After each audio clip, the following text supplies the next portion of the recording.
আজকে আমি তোমাদেরকে গুঁড়ো দুধ দিয়ে খুব সুন্দর রসগোল্লা বানিয়ে দেখাবো। তো চলো রসগোল্লাগুলো কি করে বানানো যায় গুঁড়ো দুধ দিয়ে সেটাই দেখাবো। লাস্ট অবধি ভিডিওটা দেখতে থাকো।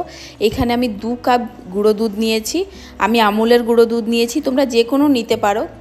যদি কেউ তোমাদের বলে ফুল ফ্যাট ক্রিম গুঁড়ো দুধ নিতে হবে, সেরকম কোনো ব্যাপার না, যে কোনো গুঁড়ো দুধ ভালো কোয়ালিটির ব্যবহার করতে পারো।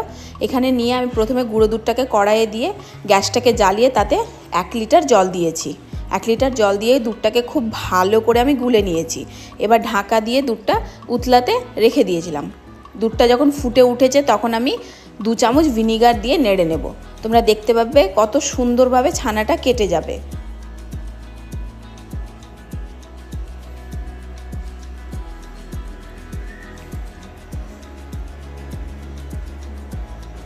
এখানে দেখো কত সুন্দরভাবে ছানাটা কেটে এসেছে আর অনেকটাই ছানা বেরিয়েছে। তার মধ্যে আমি 2টো বরফের কিউব দিয়ে দেব, তাহলে আরও ভালোভাবে ছানাটা জলটা থেকে আলাদা হয়ে যাবে।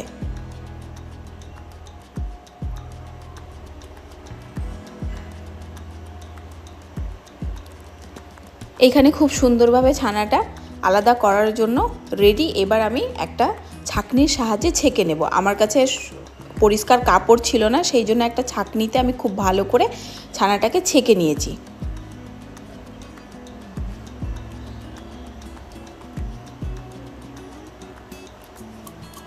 এবার ছানাটাকে খুব ভালোভাবে জল দিয়ে আমি ধুয়ে নেব।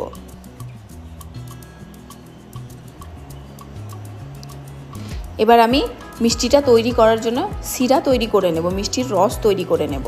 এখানে আমি 1 কাপ চিনি ব্যবহার করেছি, 5টা এলাচ আর চিনিটা গলতে দেওয়ার জন্য ঢেকে আমি গ্যাসে বসিয়ে দিলাম। তারপর আমি মিষ্টিটা তৈরি করে নেব। ছানাটাকে খুব ভালো করে মথে নেব। আমি ছানাটাকে জলটা খুব ভালো করে শুকিয়ে নিয়েছি।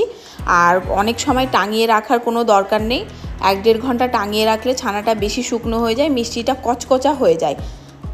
সেই জন্য আমি টাঙিয়ে রাখিনি, আমি চিপে জলটা বের করে ছানাটা নিয়ে নিয়েছি। এবার হাত দিয়ে খুব ভালোভাবে আমি মথে নেব ছানাটাকে।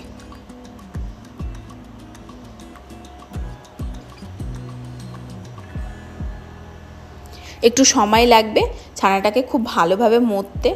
আমার একটু সময় লেগেছিল, 10 মিনিট মতো আমি ভালো করে করেছি যাতে মিষ্টিটা ফেটে বা ভেঙে না যায়। এত সুন্দর মিষ্টি হয়েছিল যে তোমরা বাড়িতে বানিয়ে খেলে অবশ্যই বারবার তোমরা বানিয়ে খেতে চাইবে। আর এতটাই সুস্বাদু, একদমই কেউ বলতে পারবে না যে এটা গুঁড়ো দুধের মিষ্টি ছিল।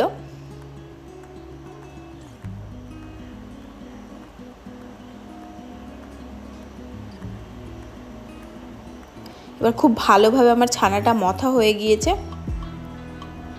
এবার আমি মিষ্টির জন্য লেচি কেটে নেব। 1 সমান করে প্রায় আইডিয়া করে লেচিটা কেটে নিতে হবে।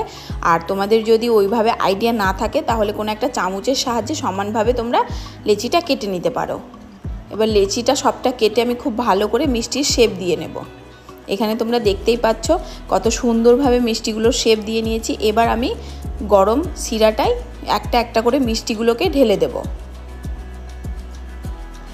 মিষ্টিগুলোর সাইজ এতটা বড় হয়েছিল আর এতটা খেতে ভালো হয়েছিল, আমি নিজেও অবাক হয়ে যাচ্ছি।